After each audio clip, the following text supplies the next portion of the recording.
बेंगलोर उडेको नेपाली एयरलाइन्सको जहाजमा चरा ठोकिएको आशंका, त्यसपछि काठमाडौँ फिर्ता। कांग्रेस आलोचनादेखि डराउँदैन भन्दै शेरबहादुर देउबाको भनाई। भ्रष्टाचार विरुद्ध अभियान चलाउँदा सरकारलाई चौतर्फी घेराबन्दी भयो भन्दै सञ्चार मन्त्री शर्माले भनिन्।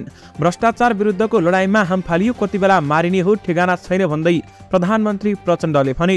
पूर्व राजालाई जलनाथ खनालको आग्रह, राप्रपाको अध्यक्ष बन्नुस्, जलहरी प्रकरणमा सहमति, संसदको अभिव्यक्ति हटाइने, एमाले बैठक अवरोध नगर्ने, कक्षा कोठामै काप्न थाले छात्रा, विद्यार्थीको पढाइ प्रभावित। विराटनगरमा अनिश्चितकालीन निषेधाज्ञा। मिस नेपाल 2023 को ग्रान्ड फिनाले आज। उपाधिका लागि 24 सुन्दरी प्रतिस्पर्धामा।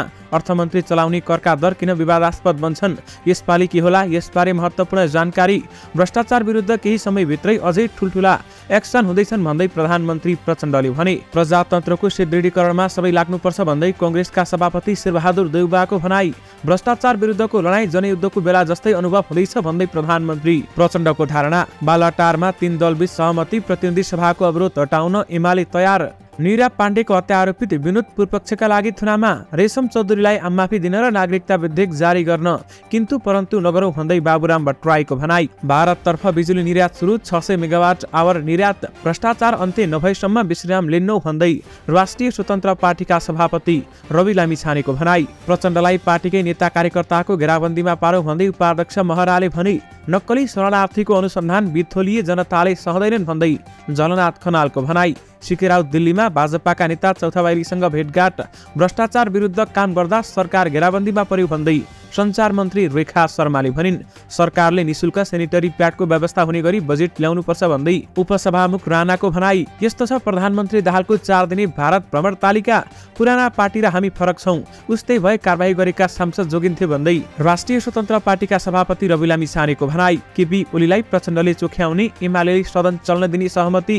राष्ट्रिय स्वतन्त्र पार्टीप्रति जलनाथ खनालको कटाक्ष घण्टी अराजकताको संकेत हो। नक्कली भुटानी शरणार्थी प्रकरणमा पक्राउ पर्नेको संख्या 17 पुग्यो। यसबारे पुरै जानकारी पनि आजकै भिडियोमा। दर्शक महानुभावहरू नमस्कार। स्मार्ट खबरको न्यूज अपडेटमा यहाँहरूलाई हार्दिक स्वागत छ। म आर्यन न्युपानी। सदाको दिन जस्तै आज पनि हामी देश तथा विदेशका महत्त्वपूर्ण खबरहरू लिएर उपस्थित भइसकेका छौं। प्रस्तुत गरेको समाचार मन परेको छ भने कृपया यो भिडियोमा एउटा लाइक अवश्य गरिदिनु होला। पल पलको न्यूज अपडेटका लागि हाम्रो यस युट्युब च्यानललाई सब्स्क्राइब गर्नुहोस् अनि नजिकै आउने बेल आइकनलाई क्लिक गर्नु होला। कहाँबाट हेर्दै हुनुहुन्छ अनि के कस्तो लाग्दैछ आफ्ना कुराहरू तलको कमेन्ट बक्समा कमेन्ट गर्नु होला। आउनुहोस् दर्शक महानुभावहरू, आजका मुख्य समाचार सुरु गरौं प्रधानमन्त्री प्रचण्डको प्रसङ्गबाट। प्रधानमन्त्री एवं नेकपा माओवादी केन्द्रका अध्यक्ष पुष्पकमल दाहाल प्रचण्डले जनयुद्ध जस्तै भ्रष्टाचारी विरुद्धको लडाईँमा हाम फालेको बताएका छन्। प्रेस सेन्टर नेपालको 19औं केन्द्रीय साधारण सभा तथा 21औं कृष्ण सेन इच्छुक स्मृति दिवसलाई सम्बोधन गर्दै प्रचण्डले यो लडाईँ पनि जनयुद्ध जस्तै कति बेलामा घेराबन्दीमा पारिने हो, कति बेलामा दुश्मनबाट मारिने हो भन्ने ठेगान नभएको बताएका हुन्। व्यथिति विकृति विरुद्धको भ्रष्टाचार विरुद्धको लडाईँमा जनयुद्धको बेलाका जस्तै हाम फालेको अनुभव हुन्छ भन्दै प्रचण्डले भने। जनयुद्धको बेलामा कति बेला मरिन्छ भन्ने होला थाहा थिएन, अहिलेको लडाईँ पनि त्यस्तै छ। कति बेला घेरामा पारिने हो, कति बेला मारिने हो, दुश्मनको घात प्रतिघातमा पारिने हो, ठेगान छैन। प्रधानमन्त्री प्रचण्डले जनयुद्धमा जस्तै अब भ्रष्टाचार र व्यथिति विरुद्धको आन्दोलनमा पनि जनताले साथ दिने दाबी गरेका छन्। प्रधानमन्त्री प्रचण्डले केही समयभित्रै अझ ठूला एक्सनहरू हुने समेत बताएका छन्। त्यो एक्सनले पार्ने तरङ्ग पनि ठूला हुने उनको भनाइ छ। अब भ्रष्टाचार विरुद्ध एक्सन लिनुको विकल्प नभएको उहाँले बताउनु भएको हो। काठमाडौँबाट भारतको बेंगलोर उडेको नेपाली एयरलाइन्सको जहाज चरा ठोकिएको आशंकामा त्रिभुवन विमानस्थलमा नै फर्किएको छ। आज दिउँसो 1:45 बजे काठमाडौँबाट बेंगलोरतर्फ उडेको RA 244 कलसाइनको विमान चरा ठोकिएको आशंकामा त्रिभुवन विमानस्थलमा नै फर्किएको विमानस्थलका प्रवक्ता टेकनाथ सेटौलाले जानकारी दिनुभएको छ। उनका अनुसार अहिले प्राविधिकहरूले उक्त जहाजको परीक्षण गरिरहेका छन् र बेंगलोर उडेको नेपाली एयरलाइन्सको जहाज चरा ठोकिएको आशंकामा काठमाडौँ फिर्ता भएको हो। प्रमुख 3 दलहरूबीच पशुपतिनाथको जलहरीमा सत्ता पक्षका सांसद लेखनाथ दाहालले बोलेको जलहरी प्रकरणको विषयलाई संसदको रेकर्डबाट हटाउने सहमति भएको छ। आज बिहान बसेको प्रमुख 3 दलका नेताहरूबीचको बैठकले सांसद दाहालले प्रमुख प्रतिपक्षी दलका नेता केपी शर्मा ओलीलाई जोडेको अभिव्यक्ति हटाउने सहमति भएको हो। संसदभित्र प्रमुख प्रतिपक्षी दलका नेतामाथि तथ्यहीन आरोप लगाएको भन्दै नेकपा एमाले शुक्रबारको प्रतिनिधि सभा बैठक अवरोध गरेको थियो। सोही विषयलाई टुङ्ग्याउन सदन सञ्चालन गर्न आज शीर्ष 3 दलका नेपाली कांग्रेस, नेकपा एमाले र नेकपा माओवादी केन्द्रका शीर्ष नेताहरूबीच छलफल भएको हो। छलफलमा सत्ता पक्षका सांसदहरूले प्रमुख प्रतिपक्षी दलका नेतालाई इङ्गित गरी जलहरी निर्माणको प्रक्रियामा सुनको भनेर पित्तलको हाल्ने काम भयो भन्ने आरोपको खण्डन संसदको रेकर्डबाट हटाउने र आजको प्रतिनिधि सभा बैठकमा प्रधानमन्त्री प्रचण्डले प्रस्तावने सहमति भएको एमालेका प्रमुख सचेतक पदम गिरीले बताएका छन्। सचेतक गिरीले सत्ता पक्षका सांसद दाहालले स्वास्थ्यमा उपकरण 2 अर्बको भ्रष्टाचारको कुरा पनि संसदमा अभिव्यक्त गरेको भन्दै सो विषय पनि संसदको रेकर्डबाट हटाउने सहमति भएको बताएका छन्। यद्यपि जलहरी प्रकरणमा सहमति भएको छ भने संसदको अभिव्यक्ति हटाइने र एमालेले बैठक अवरोध नगर्ने निर्णय भएको छ।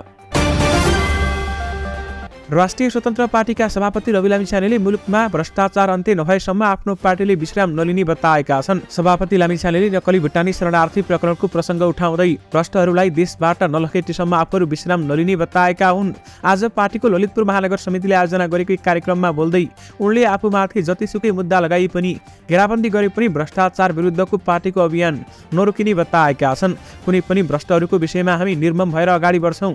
यति भन्दै गर्दा अझ कति पनि घेराबन्दी होला, कत्रो सजाय भोग्नु पर्ला मलाई थाहा छैन, तर मलाई मतलब छैन। उनले भने किन मतलब छैन भने नेपाली जनताले त्यसै भोट हालेका होइनन्। भोट हाल्न नेता नभएर होइन, नेपाली जनतालाई जिन्दाबाद भन्न अरू कुनै पार्टी नभएर होइन, नेपाली जनतालाई भोट हाल्नका लागि अरू कुनै चिन्ह नभएर होइन, नेपाली जनताले यो भ्रष्टाचार चाहिँ निर्मूल पार्नु पर्यो भनेर घन्टी बजाएका हुन्। यो कुरा हामीले बुझेका छौँ। नेपाली जनताले आफ्नो पार्टीलाई भ्रष्टाचार नियन्त्रणका लागि मत दिएको भन्दै उनले सो कामलाई पहिलो प्राथमिकता दिएर अगाडि बढाउने प्रतिबद्धता समेत जनाएका छन्। सभापति लामिछानेले भने हामी जतिसुकै घेराबन्दीमा परे पनि हामी यस्ता कामहरू रोक्ने छैनौँ र नक्कली भुटानी शरणार्थी प्रकरणका आरोपीहरूलाई पनि सजाय दिन विशेष पहल थाल्नेछौँ भन्दै उहाँले बताउनु भएको छ। उनले नक्कली भुटानी शरणार्थी प्रकरणमा नेपाल प्रहरीको अनुसन्धानमाथि पनि आफूहरूलाई शङ्का लागेकाले संसदीय विशेष समिति बनाएर छानबिन गर्न माग गर्नु परेको समेत स्पष्ट पारेका छन्। सञ्चार तथा सूचना प्रविधि मन्त्री रेखा शर्माले सरकारलाई चौतर्फी घेराबन्दी भएको बताएकी छन्। प्रेस सेन्टर नेपालको आज एक कार्यक्रममा बोल्दै उनले सो कुरा बताएकी हुन्। सरकारले भ्रष्टाचार विरुद्ध काम गर्दा घेराबन्दीमा भएको उनको भनाइ छ। विगतमा हालिमुहाली गरेकाहरूले घेराबन्दी गर्नु स्वाभाविक भएको भन्दै उनले सरकारले गरेका राम्रा कामको व्यवस्थित ढङ्गले प्रचार प्रसार गर्नुपर्नेमा जोड दिइन्। सरकारको प्रवक्ता समेत रहेकी शर्माले संसदमा सानो संख्यामा भए पनि माओवादी केन्द्र नेतृत्वको सरकारले गुणात्मक ढङ्गले महत्त्वपूर्ण काम गरिरहेको बताएकी छन्।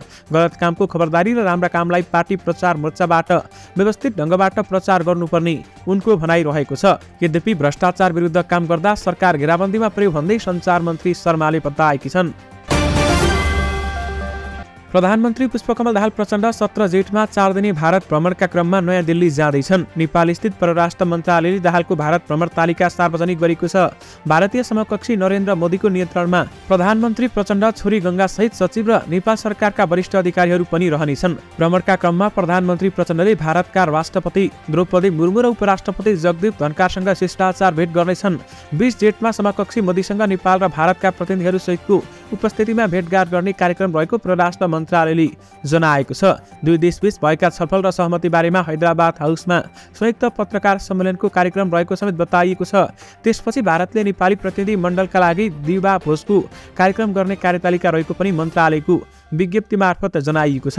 प्रधानमन्त्री प्रचण्डले उद्योग वाणिज्य महासंघ नेपाल र भारतीय उद्योग परिसंघले संयुक्त रूपमा नयाँ दिल्लीमा आयोजना गरेको नेपाल भारत शिखर सम्मेलनलाई सम्बोधन गर्ने कार्यक्रम तय पनि भएको छ भने प्रधानमन्त्रीले भारतमा रहेका नेपालीसँग पनि अन्तर्क्रिया गर्ने कार्यतालिकामा उल्लेख गरिएको छ। भारतका लागि नेपाली राजदूत शङ्कर प्रसाद शर्माले प्रधानमन्त्री प्रचण्डको स्वागत गर्नेछन्। प्रचण्डले मध्य प्रदेशको उज्जैन र इन्दौरको पनि भ्रमण गर्ने औपचारिक कार्यक्रम रहेको छ। प्रधानमन्त्रीका रूपमा दाहालको यो चौथो भारत भ्रमण हो। राष्ट्रिय स्वतन्त्र पार्टीका सभापति रवि लामिछानेले पुराना पार्टीहरू र आफूहरू उस्तै नभएको जिकिर गरेका छन्। आज एक कार्यक्रममा बोल्दै उहाँले यस्तो बताउनु भएको हो। एउटा काण्डमा हामीले सांसदलाई कारबाही गर्दा कतिपय नयाँ पार्टीले पनि उस्तै रहेछ त नि भनेको सुनियो। उस्तै होइन, उस्तै भइदिएको भए त हामी जोगाउन संरक्षण गर्नतिर लाग्थ्यौँ नि। हामीले त घण्टा गनेर कारबाही गरेर देखायौँ, लामिछानेले भने। त्यसैले अरू पुराना पार्टीसँग हामीलाई तुलना नगर्नुहोला। मेडिकल व्यवसायीसँग पार्टीलाई तिर्नुपर्ने भन्दै 2 करोड पैसा मागेको अडियो सार्वजनिक भएपछि रासोपाले ढाकाकुमार श्रेष्ठलाई सांसद र साधारण सदस्य समेत नरहने गरी कारबाही गरेको थियो। तारिफ गर्नुपर्ने विषयमा कानुनले कारबाही गर्न पाउँदैन, अदालतले उल्ट्याउँछ भनेर केही दलले विवादमा परेका मान्छेलाई बोकेको भन्दै उनले थपे। त्यस्तो माया लागे तपाईँको पार्टीमा लैजानुस्, केन्द्रीय सदस्य बनाउनुस्, मन्त्री नै बनाउनुस्, हामी पुर्याइदिन्छौँ भन्दै उनले बताएका छन्। यद्यपि पुराना पार्टी र हामी फरक छौँ, उस्तै भए कारबाही गरेका सांसद जोगिन्थे भन्दै रवि लामिछानेले बताउनु भएको छ। पूर्व प्रधानमन्त्री तथा नेकपा एकीकृत समाजवादीका नेता झलनाथ खनालले गणतन्त्र आयोगको 15 वर्षका उपलब्धिको समीक्षा हुन जरुरी रहेको बताएका छन्। आज काठमाडौँमा आयोजित कार्यक्रमलाई सम्बोधन गर्दै नेता खनालले उपलब्धिको समीक्षा गरेर अघि नबढ्ने हो भने देशमा अराजकता आउने बताएका छन्। उनले राष्ट्रिय स्वतन्त्र पार्टीप्रति लक्षित गर्दै घन्टी अराजकताको सङ्केत भएको बताएका छन्। उनले आन्दोलनमा ठूलो भूमिका खेलेको पार्टीहरूले देशको विकासका लागि महत्त्वपूर्ण भूमिका खेल्न नसक्दा अहिलेको अवस्था आएको जिकिर गरेका छन्। उनले भने यो 15 वर्षको समीक्षा गर्दै अब देशलाई अघि बढाउनु पर्छ। यी चिजलाई सच्याउन सकिएन भने देशमा अराजकता सिर्जना हुन्छ। कोही घन्टी बजाउँदै हिँड्लान्, कोही ढोल बजाउँदै हिँड्लान्, कोही मादल बजाउँदै हिँड्लान्। यो प्रकारको अवस्था आउँछ। ढोल र घन्टीहरू भनेका अराजकताका सङ्केतहरू हुन्। देशमा आउँदै गरेको अराजकता, यो देशमा जुन ठूला मेजर पार्टीहरू हुन् जसले क्रान्ति गर्न ठूलो भूमिका खेलेकै हुन्, तर उनीहरूले देश निर्माणमा महत्त्वपूर्ण भूमिका खेल्न सकेनन्। त्यसकै कारण अहिले परिस्थिति यस्तो भएको हो भन्दै उहाँले बताउनुभयो। नेपाली कांग्रेसका सभापति शेरबहादुर देउवाले आफ्नो पार्टी आलोचनाबाट नडराउने बताएका छन्। उचित आलोचनाले काम गर्न झन् उत्साह बढाउने र केही समस्या भई सुधार गर्न सकिने भएकाले पनि आफ्नो पार्टी आलोचनाबाट नडराउने उनले तर्क गरेका हुन्। कांग्रेस निकट पत्रकारको संगठन नेपाल प्रेस युनियनको 32औं स्थापना दिवसको अवसर पारेर आज काठमाडौँमा आयोजित कार्यक्रममा सभापति देउवाले प्रजातान्त्रिक पद्धतिमा देखिएका कमी कमजोरी सुधार्दै अगाडि बढ्नुपर्ने समेत बताएका छन्। विराटनगरमा आजदेखि अनिश्चितकालीन निषेधाज्ञा जारी भएको छ। जिल्ला प्रशासन कार्यालय मोरङले आज बिहानीदेखि अनिश्चितकालसम्मका लागि निषेधाज्ञा जारी गरेको हो। प्रदेश नामाकरणको विरोधमा पहिचानवादीहरूले सुरु गरेका आन्दोलनलाई मत्थर बनाउन जिल्ला प्रशासन कार्यालय विराटनगरले बजार क्षेत्रमा निषेधाज्ञा जारी गरेको हो। प्रदेश सभा पूर्वमा देवकोटा चोकदेखि पश्चिम कोशी अस्पतालसम्म, मुख्यमन्त्री तथा मन्त्री परिषदको कार्यालय रोड शेष चोकदेखि दक्षिण जतुवा चोकसम्म, मुख्यमन्त्री निवास वरपरको 300 मिटरसम्म र जिल्ला प्रशासन कार्यालय मोरङको डाँफे चोकदेखि पूर्वको क्षेत्रसम्म निषेध गरिएको छ। निषेधाज्ञा उल्लङ्घन गरिए कारबाही गरिने चेतावनी समेत दिएको छ। प्रधानमन्त्री पुष्पकमल दाहाल प्रचण्डले भ्रष्टाचार विरुद्ध अझै ठूल्ठूला एक्सन लिने तयारीमा सरकार रहेको बताएका छन्। आज एक कार्यक्रमलाई सम्बोधन गर्दै प्रधानमन्त्री प्रचण्डले भ्रष्टाचारका अन्य प्रकरणमा पनि सरकारले एक्सन लिने बताएका छन्। केही समयभित्रै अन्य ठूला एक्सन हुनेछन्। उनले भने त्यो एक्सनले पार्ने तरङ्ग पनि अहिलेको जस्तै ठूल्ठूलो हुनेछ। प्रधानमन्त्री प्रचण्डले जुन सङ्कल्पका साथ जनयुद्धमा लागेको हो त्यही सङ्कल्पका साथ अहिले भ्रष्टाचारीहरू विरुद्धको लडाइँमा पनि लागेको बताएका छन् र साथमा अब ठूल्ठूला एक्सनहरू हुँदैछन् भन्दै उहाँले बताउनुभयो। काठमाडौँको कपनकी निरा पाण्डेको हत्या अभियोगमा पक्राउ परेका विनोद विश्वकर्मा पूर्वपक्षका लागि थानामा पठाइएका छन्। काठमाडौँ जिल्ला अदालतका न्यायाधीश चन्द्र प्रकाश तिवारीको इजलासले विश्वकर्मालाई पूर्वपक्षमा पठाएको सरकारी वकिल कार्यालय काठमाडौँका प्रमुख एवं सहन्यायाधीश वक्ता अच्युतमणि नेउपानेले जानकारी दिनुभएको। उनले पाण्डेको हत्या गरेको आरोप थियो। यता प्रहरीले अर्का एकजनालाई पनि प्रतिवादी बनाएर अदालतमा पेश गरेको थियो। काठमाडौँको तारकेश्वर नगरपालिका 10 गिलेटोमा पाथेभरा सुनचाँदी पसल सञ्चालन गरी बसेका 23 वर्षीय गदाइलीलाई पनि प्रहरीले अदालतमा पेश गरेको थियो। विनोद विश्वकर्माले निरा पाण्डेको हत्यापछि लुटेको सिक्री उनले किनेको पाएपछि प्रहरीले उनलाई पनि पक्राउ गरेको थियो। उनलाई भने इजलासले 1 लाख धरोटीमा रिहा गर्न आदेश दिएको थियो। यद्यपि अहिले भने निरा पाण्डेको हत्या आरोपित विनोद पूर्वपक्षका लागि थानामा पठाइएको छ। नेपाल समाजवादी पार्टीका अध्यक्ष बाबुराम भट्टराईले रेशम चौधरी लगायतका नेताहरूलाई संविधान बमोजिम आम माफी दिन र नागरिकता सम्बन्धी विधेयकबाट राष्ट्रपतिबाट जारी गर्न किन्तु परन्तु गर्न नहुने बताएका छन्। मन्त्री परिषदको बैठकले नागरिकता सम्बन्धी विधेयक प्रमाणीकरणका लागि राष्ट्रपतिलाई आग्रह गर्ने निर्णय गरेको थियो। त्यस्तै रेशम चौधरीलाई पनि आम माफी दिने सरकारको तयारी रहेको छ। भट्टराईले ट्विट गर्दै चौधरीलाई आम माफी दिन र नागरिकता विहीन रहेका जन्मसिद्ध बुवाआमालाई सन्तानलाई नागरिकता दिन संसदबाट पारित नागरिकता सम्बन्धी विधेयक राष्ट्रपतिबाट छिटो जारी हुनुपर्ने बताएका हुन्। लोकतन्त्र भनेको प्रक्रिया सँगसँगै मुख्यतः जनतालाई न्याय र समानताको प्रत्याभूति गर्ने प्रणाली हो भन्ने नभुलौँ भन्दै भट्टराईले भनेका छन्। नेपाल विद्युत प्राधिकरणले भारततर्फ बिजुली बेच्न सुरु गरेको छ। वर्षायाम सुरु भएर नदीको भाव बढ्न थालेसँगै आन्तरिक उत्पादन बढेपछि बढी भएको बिजुली भारततर्फ बेच्न थालिएको हो। प्राधिकरणका प्रवक्ता सुरेश भट्टराईले शुक्रबारदेखि भारततर्फ बिजुली बेच्न थालिएको बताएका छन्। उनले शुक्रबार भारतलाई 600 मेगावाट आवर बिजुली बेचेको र आज भने निर्यात नभएको बताएका छन्। केही समय अघिसम्म नेपालले भारतबाट दैनिक 400 मेगावाट भन्दा बढी क्षमतामा बिजुली किन्दै आइरहेको थियो, तर अचानक वर्षायाम सुरु हुँदा नदीको भाव बढिरहेको छ। यससँगै रन अफ द रिभर आधारित आयोजनाबाट बिजुली उत्पादन बढेको हो। गर्मी याममा पानी नपर्दा र अत्याधिक गर्मी हुँदा बिजुलीको माग समेत बढ्ने गर्छ, तर वैशाखदेखि नै निरन्तर वर्षा भइरहेको छ। बर्सातका कारण गर्मी समेत घटेको छ। यसस्वरूप बिजुली निर्यात बढेको हो र यद्यपि भारततर्फ बिजुली निर्यात सुरु भएको छ र 600 मेगावाट आवर निर्यात भइरहेको छ।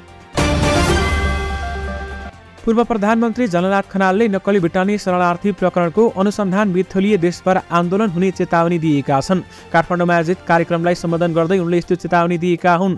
उनले नक्कली भुटानी शरणार्थीको केस लज्जास्पद विषय भएको र यसले देशको अस्मिता लुटिएको बताएका छन्। उनले अनुसन्धानलाई अन्तिमसम्म लैजान पनि आग्रह गरे। खनालले अनुसन्धानलाई कुनै पनि बहानामा रोक्ने प्रयास भई जनताले सहन नसक्ने बताएका छन्। पूर्व प्रधानमन्त्री खनालले अनुसन्धानमाथि हस्तक्षेप गरी नेपाली नागरिकलाई सह्य नहुने चेतावनी समेत दिएका छन्। जनमत पार्टीका अध्यक्ष डाक्टर सीके राउत दिल्ली पुगेका छन्। प्रधानमन्त्री प्रचण्डको भारत भ्रमणको औपचारिक घोषणा भएकै दिन जनमत पार्टीका अध्यक्ष सीके राउत दिल्ली पुगेका हुन्। उनले आजै भारतीय जनता पार्टीका विदेश विभाग प्रमुख डाक्टर विजय चौथाबाइलीलाई भेटेका छन्। भेटघाटमा दुई पार्टीको आपसी सम्बन्ध र दुई देशबीचको सम्बन्धको बारेमा कुराकानी भएको बताइएको छ। प्रतिनिधि सभाकी उपसभामुख इन्दिरा राणाले सबै महिलाहरूलाई निशुल्क सेनिटरी प्याडको व्यवस्था हुने गरी बजेट ल्याउन सरकारसँग आग्रह गरेकी छन्। आज एक्सपोज नेपालले ललितपुरमा आयोजना गरेको कार्यक्रममा बोल्दै उपसभामुख राणाले सेनिटरी प्याडको आवश्यक व्यवस्था मिलाउन छुट्टै राष्ट्रिय योजना कार्यक्रम र बजेट हुनुपर्ने बताएकी छन्। त्यस अवसरमा उनले महिला सांसदहरूका लागि संघीय संसद भवनमै सेनिटरी प्याडको व्यवस्था गर्न लागि पर्ने समेत बताएकी छन्। नक्कली भुटानी शरणार्थी प्रकरणमा पक्राउ पर्नेको संख्या 17 पुगेको छ। प्रहरीले शुक्रबार थप एकजनालाई पक्राउ परेपछि संख्या 17 पुगेको हो। पक्राउ पर्नेमा प्रहरीको फरार सूचीमा रहेका लक्ष्मी महर्जन रहेका जिल्ला प्रहरी परिसर काठमाडौँका प्रमुख तथा प्रहरी वरिष्ठ उपरीक्षक दानबहादुर कार्कीले जानकारी दिएका छन्। उनका अनुसार महर्जनको खातामा ठगी गरेको रकम जम्मा गरिएको प्रहरी अनुसन्धानबाट खुलेको छ। सन्देश शर्माले लक्ष्मीको खाताबाट नम्बर पठाए अनुसार गजेन्द्र बुढाथोकीले लाखौं रुपियाँ जम्मा गरेको अनुसन्धानबाट खुलेको छ। पक्राउ परेकी महर्जनलाई प्रहरीले शुक्रबारै जिल्ला अदालतमा उपस्थित गराई हिरासतमा राखिएको जनाइएको छ। दर्शक महानुभावहरू, डोटी जिल्लामा कक्षा कोठामै छात्राहरू काप्न थालेका छन् भने विद्यालयको पढाइ समेत प्रभावित भएको छ। किशोरीहरू विद्यालयमा काप्नुलाई स्थानीयले देउताको कारण मान्न थालेका छन्। विद्यालयका शिक्षक लोकराज जोशी भन्छन्, विद्यालयमा अशान्ति भयो, धामी र पुजारी बोलाएर शान्ति शुद्धि नगरेसम्म विद्यालयमा पठन पाठन सुचारू होला जस्तो छैन। यस्तै विचार व्यक्त गर्छन् एक अभिभावक पनि। छोरी विद्यालयमा काप्न थालेको खबर थाहा पाएपछि हतार विद्यालय पुगेका उनले भने विद्यालयको माटो शुद्ध गर्नुपर्ने भयो। उनी विद्यालय रहेको ठाउँमा पहिलो तलाउ रहेको र उक्त तलाउमा एकजना बालिकाको हत्या भएको आफूले सुनेको उनले बताएका छन्। यद्यपि दर्शक महानुभावहरू, बाटोबाट काम्दै विद्यालय आउन थालेपछि अथवा विद्यालयमा आइसकेपछि काप्न थालेपछि यस्तो स्थिति सृजना भएको हो। यो घटना डोटी बोक्टान फुर्सेल गाउँपालिका 1 सिमचौरको माविमा भएको हो। यसमा कक्षा 10 मा अध्ययनरत रमिला नाम परिवर्तित छात्रा रहेकी छन्। मिस नेपाल 2023 ले शनिबार बेलुकासम्म नयाँ विजेता प्राप्त गर्नेछ, यानि कि आज बेलुकासम्म। यस वर्षको ग्रान्ड फिनालेमा ललितपुरको गोदावरी स्थित सनराइज कन्भेन्सन सेन्टरमा आयोजना हुँदैछ। 24 जना सुन्दरीले उपाधिका लागि प्रतिस्पर्धा गर्दैछन्, जसमध्येबाट miss Nepal world, miss Nepal international र मिस नेपाल अर्थ जस्ता 3 ठूला विधाको विजेता घोषणा हुनेछन्। 12 सहविधाको समेत घोषणा हुनेछ। फिनालेमा चर्चित नेपाली रक स्टार अभया सुब्बाले एक सांगीतिक प्रस्तुति समेत दिनेछन् भन्दै बताइएको छ। नयाँ मिस नेपाललाई अघिल्लो वर्षको विजेता प्रियङ्का रानी जोशी, मिस इन्टरनेसनललाई नेन्सी खड्का र मिस अर्थलाई सरिसा श्रेष्ठले ताज लगाइदिने छिन्। हिडन ट्रेजरले अन्तिम तयारी पूरा भएको समेत जनाएको छ। यद्यपि मिस नेपाल 2023 को ग्रान्ड फिनाले आज हुनेछ भने उपाधिका लागि 24 सुन्दरी प्रतिस्पर्धामा रहेकी छन्। नेकपा माओवादी केन्द्रका उपाध्यक्ष एवं प्रवक्ता कृष्णबहादुर महराले पार्टीभित्र गुटबन्दी कुनै पनि अवस्थामा स्वीकार्य नहुने दावी गरेका छन्। प्रेस सेन्टर नेपालको कार्यक्रममा बोल्दै उनले यस्तो दावी गरेका हुन्। उनले भनेका छन्, पार्टी केही बिग्रिएको छ, यसको जिम्मेवारी हामी सबैले लिनुपर्छ। केही मात्रामा बिग्रिनुको प्रमुख कारण भनेको नेता कार्यकर्ता जनतामा नजानु नै हो। दोस्रो कारण पार्टीमा गुटबन्दी छ। यो पार्टीमा गुटबन्दीलाई मान्यता दिँदैन। नेतृत्व सक्षम भएर मात्रै अगाडि बढ्न सकिन्छ भन्दै उहाँले बताउनु भएर साथमा प्रचण्डलाई पार्टीकै नेता कार्यकर्ताको घेराबन्दीमा पारौं भन्दै उपाध्यक्ष महराले बताउनु भएको छ। पूर्व प्रधानमन्त्री झलनाथ खनालले पूर्व राजा ज्ञानेन्द्र शाहलाई मन्दिरमा पूजा गरेर राजतन्त्र फर्किने सपना नदेख्न चेतावनी दिएका छन्।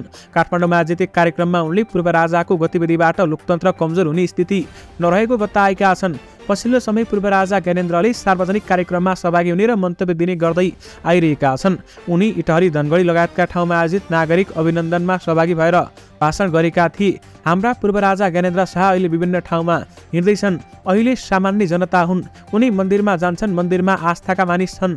त्यो ठाउँमा गएर भावनालाई प्रयोग गर्न चाहन्छन्। अभिनन्दनका कुरा छन्। एक्सर्साइज त गर्नुहोस्, तर हिजोको गद्दी फिर्ता आउँछ भन्ने सपना नदेख्नुहोस्। राप्रपाको अध्यक्ष बस्नुहोस् वा एउटै पार्टी खोल्नुहोस्, त्यो लोकतन्त्रको पाटो हो। मन्दिरमा पूजा गरेर राजतन्त्र फर्किँदैन भन्दै उहाँले बताउनु भएको छ। दर्शक महानुभावहरू, यससँगै तपाईँहरूमाझ आज दिनभरका सबै मुख्य खबरहरू राखिसकेका छौँ। फेरि पनि तपाईँहरूमाझ नयाँ मुख्य समाचारहरूको साथमा उपस्थित हुने नै छौँ। स्मार्ट खबर हेर्दै गर्नुहोला। नमस्कार।